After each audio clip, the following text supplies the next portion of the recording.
Welcome to Business Authority Radio, bringing you insights from today's thought leaders, professionals, and influencers. With your hosts, Neil Howe and Craig Williams. Hello and welcome to the show. This is your host, Neil Howe, and today my guest is Richie Norton.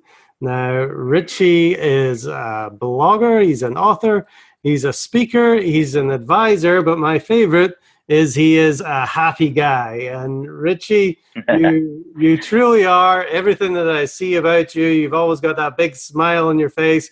So welcome, Richie Norton, to the blog, to the radio show. Sorry. Tell me, why are you so happy? What makes you so happy in life? I don't know, man. There's a lot of really good things happening in the world, despite what the news may say. But thanks for having me on your show. I'm really excited to be here, and I appreciate everything that you're doing. Man, I mean, I'm a father. I got a great wife. I got great kids. I'm working on projects that I'm passionate about, and I had a mentor that said, ask a better question, get a better answer. And so I'm always trying to ask better questions to, create things that I'm excited about without having the problems that most people think come along with it that stop them. So maybe that's why I have a smile on my face, because, a lot of things don't work, but right now I have a lot of good things that are working. So there you go. Yeah. Well, it's great to be happy and to look at the things that make our lives great. Sometimes we forget to do that. I love the little quote you have on your blog here. It says, live to start, start to live. What does that mean to you? Yes. So this is actually pretty important to me. I started working on a book called The Power of Starting Something Stupid. And it came out 2013, and so it's been out for a long time. But now it's in like 10 different languages. I just had a guy yesterday from India telling me it's the first book he's ever read and how it's changed his life. I'm just like, it's so bizarre. But it was endorsed by people like Stephen Covey and Seth Godin and Steve Forbes, just like all my heroes. But as I researched for this book, I interviewed over 300 people in person, mostly, asking them what worked, what didn't work in their life.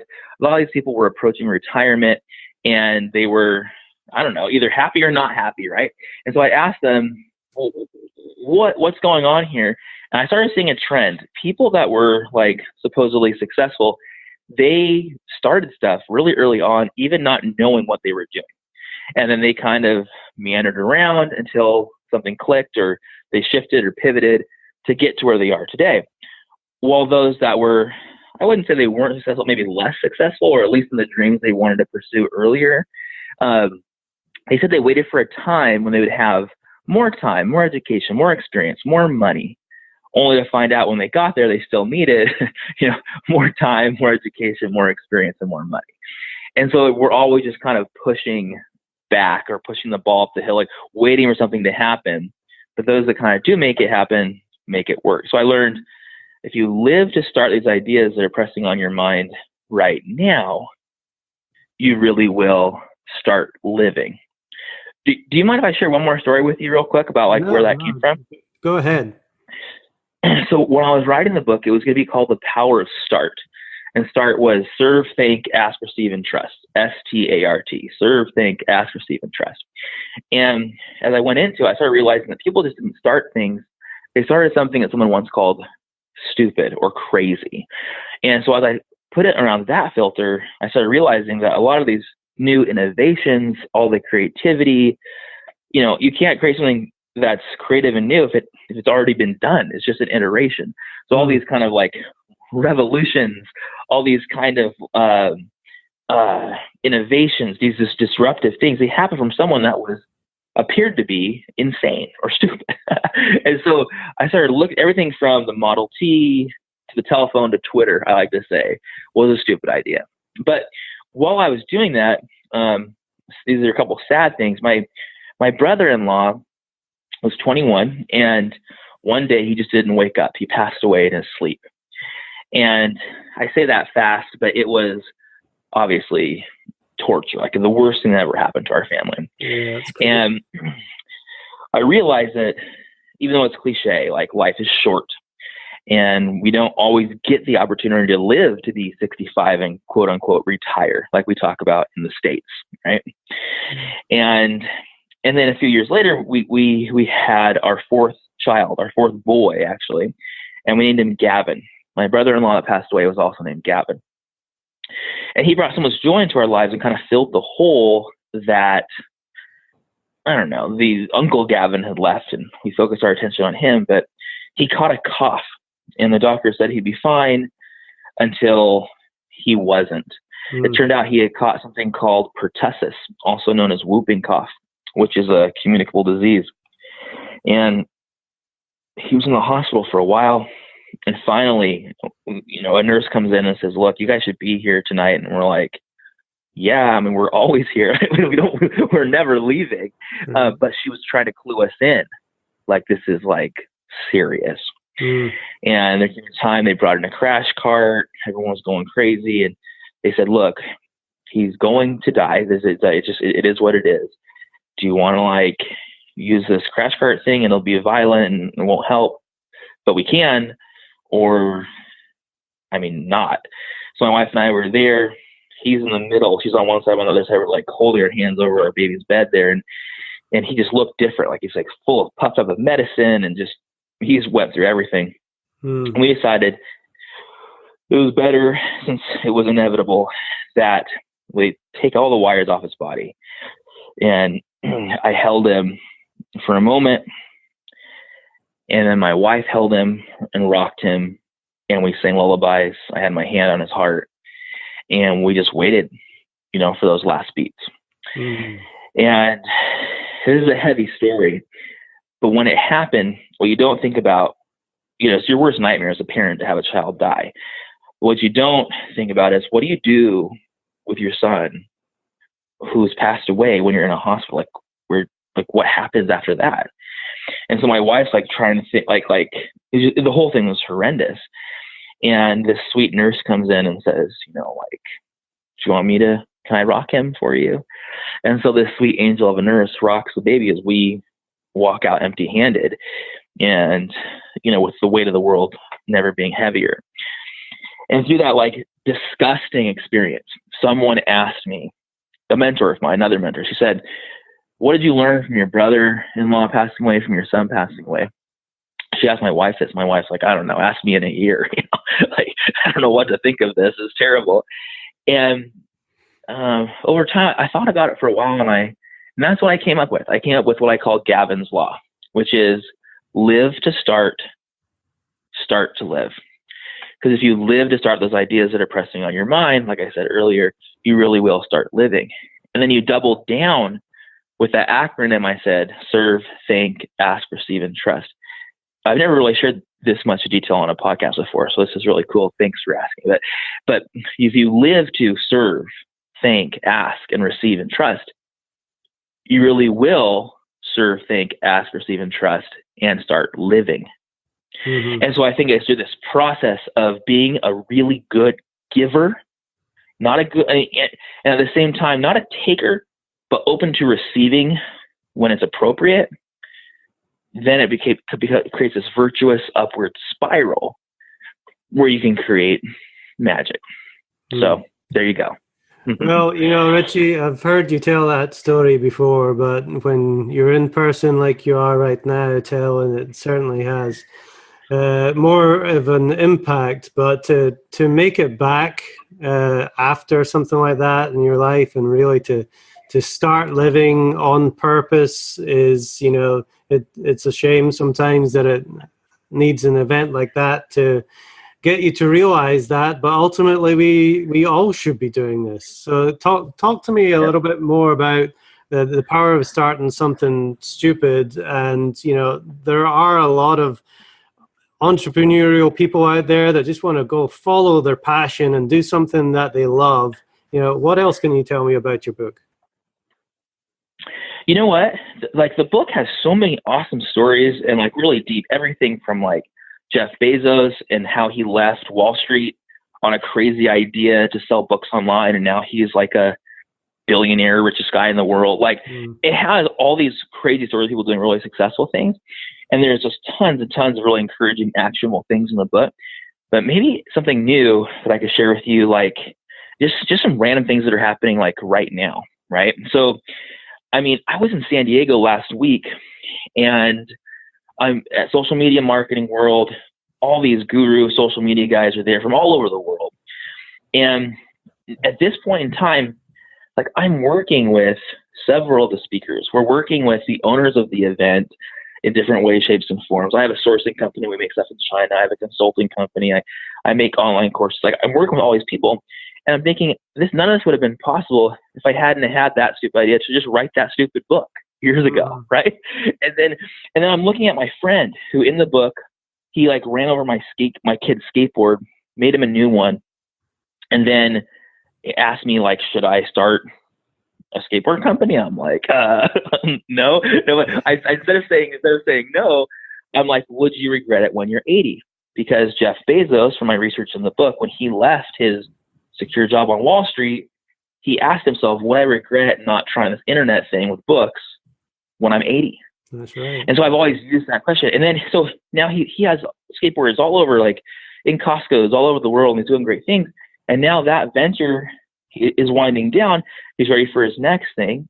And I remember just less than 2 years ago, his name is Jace Bennett, and he's going to start a podcast too. You should interview him sometime. He's a great guy. But he 2 years ago, his wife says to me and my wife, when we're at their house visiting them, so, you know, we're going to start a daily vlog on YouTube. And we're like, oh, great. That sounds like a lot of work. You know what I mean?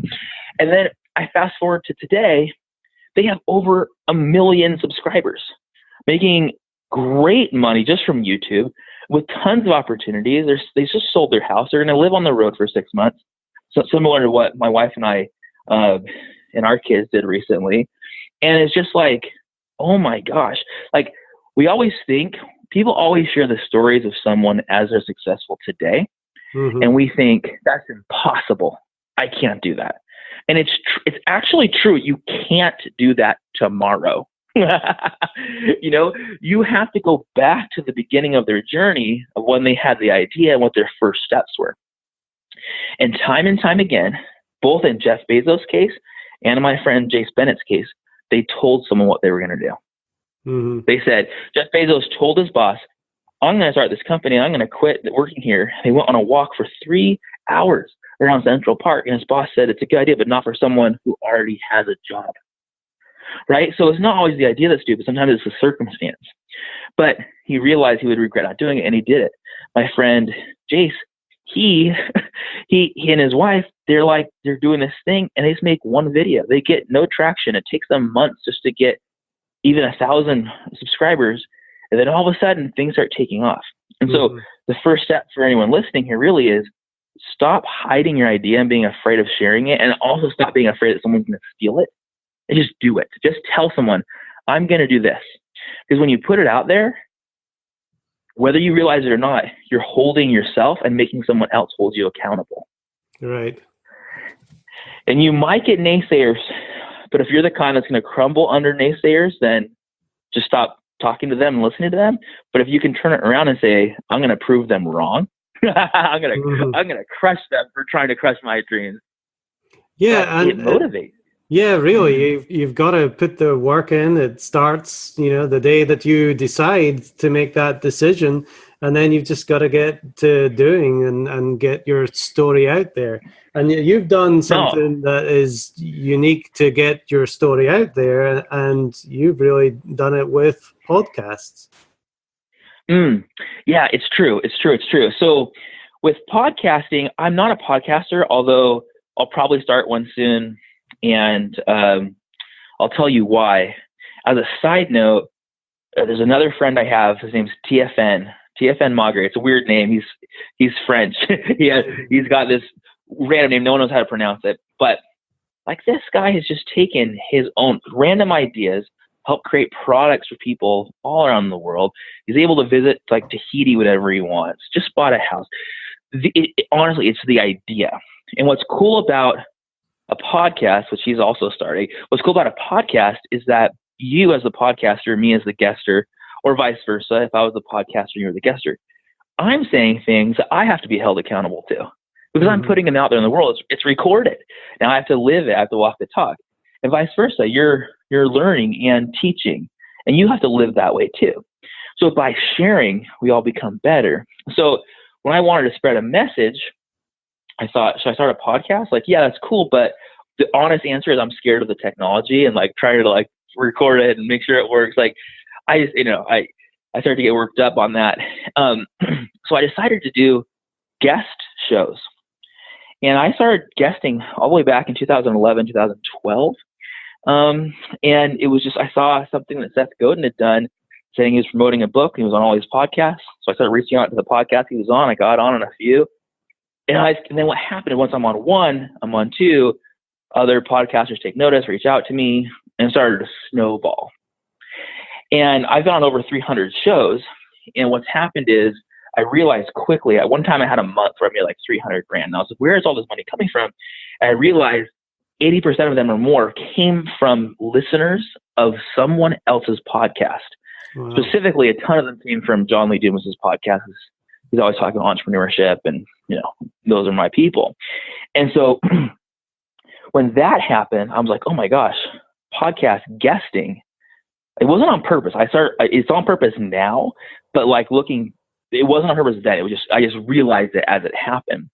Like, if you want to reach 1 million people as a podcaster, it's going to take some time.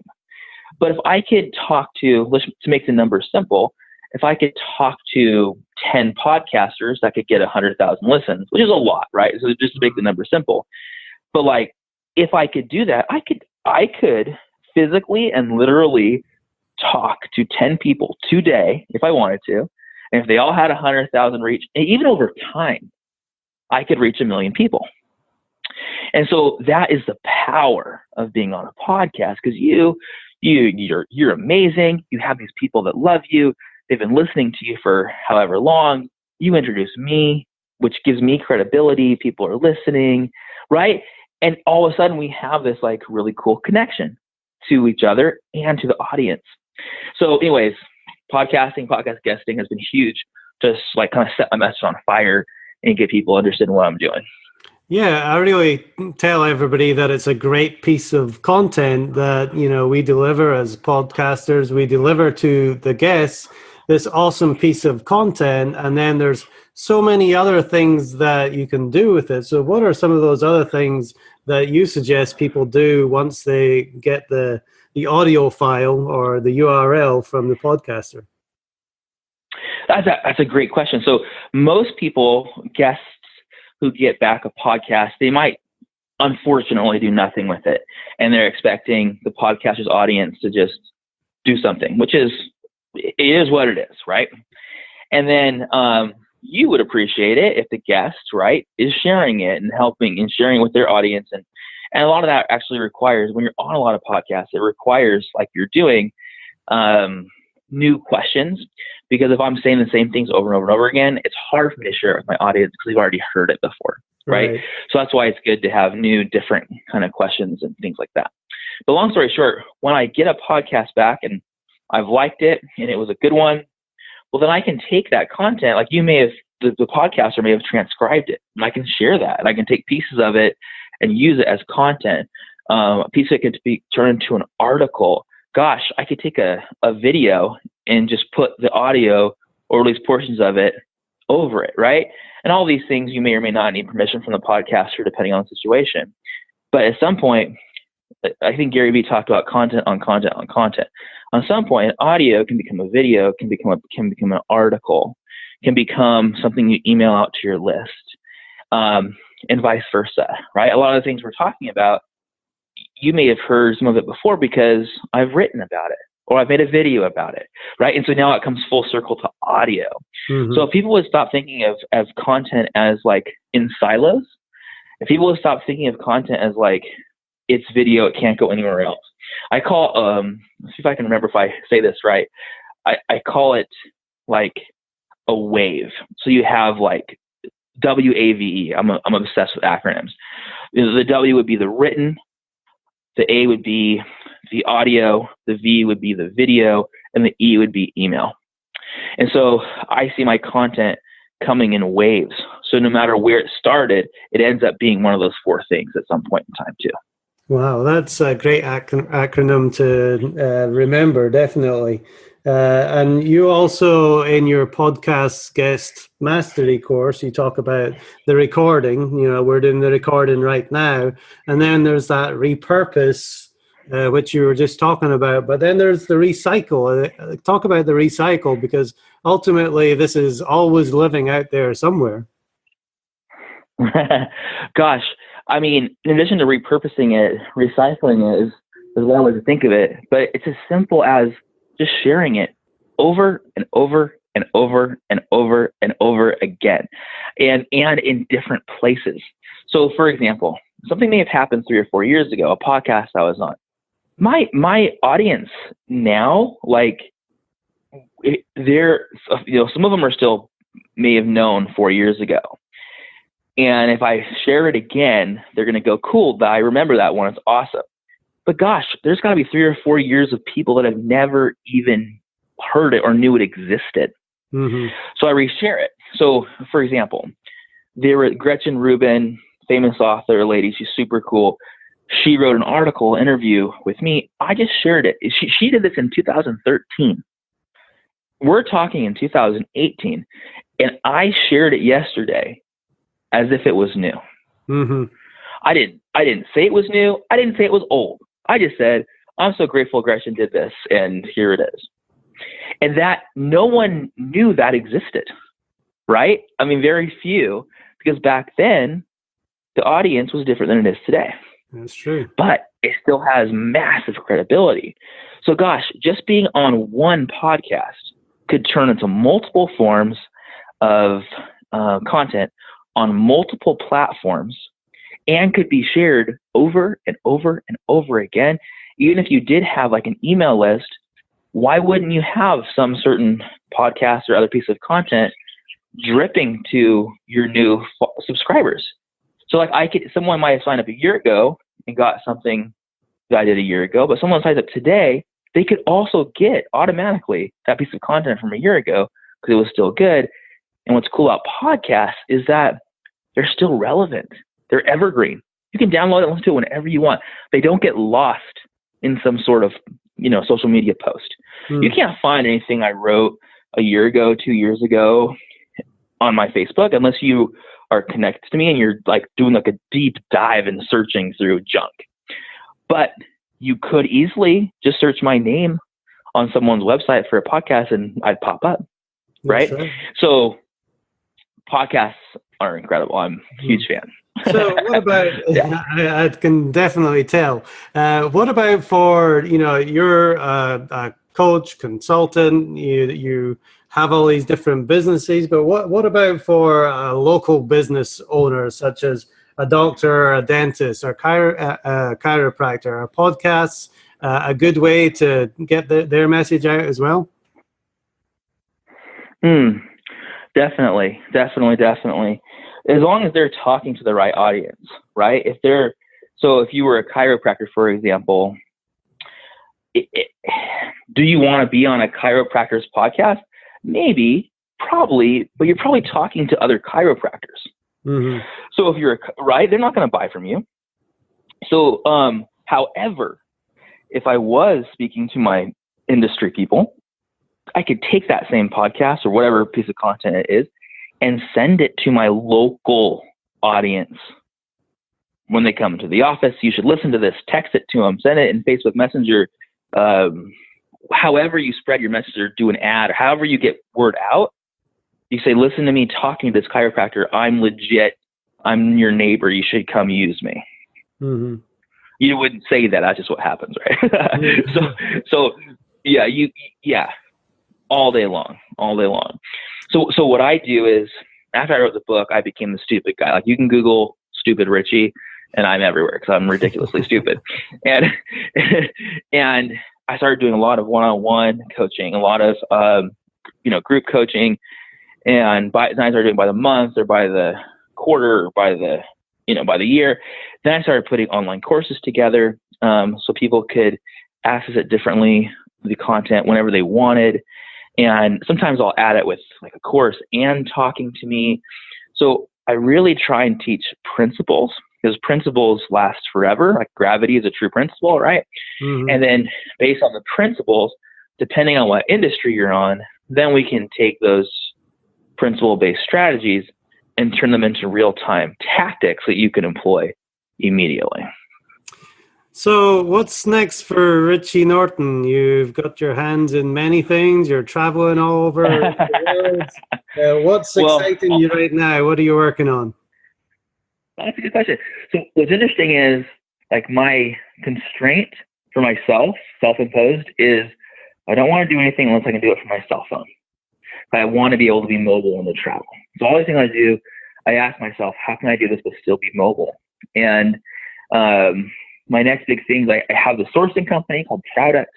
We're making all kinds of products for people all over the world, including like John Lee Dumas's Freedom Journal, his Mastery Journal. We're doing stuff with Pat Flynn, done some stuff with Russell Brunson. Like all these guys, it's been really fun getting to know them, creating stuff for them. This year I'll work on a book. I'll probably work on maybe making a podcast. We'll see if I can overcome my fear of the technology. and then, but like a couple things that are really cool. If any of your listeners are interested, I do have a thing called Podcast Guest Mastery. And John Lee Dumas wrote a free little ebook about it. You just go to podcastguestmastery.com and you can download that. I'm working with a really cool person named Whitney Johnson. She's written a book called Disrupt Yourself. And she has another one coming out called like Building an A-Team or something. And anyways, she works with Clayton Christensen, the guy that invented the term disruptive innovation and the Innovator's Dilemma book. And anyways, we have a course coming out called Unstuck 45, unstuck45.com. I'm giving you way too many offers than I should here, but like this is all free stuff. And then of course, anyone wants, they can go to richienorton.com. 99% of my stuff is free. Like my son that passed away, he lived for 76 days. And so I created something called a 76-day challenge. So I walk people through step by step how to take their so-called stupid idea and turn it into their smart reality. So, I mean, those things, Podcast Guest Mastery, Unstuck 45, or Richie Norton, those three websites, you'll be busy forever and it's totally free and productive. You'll be productive.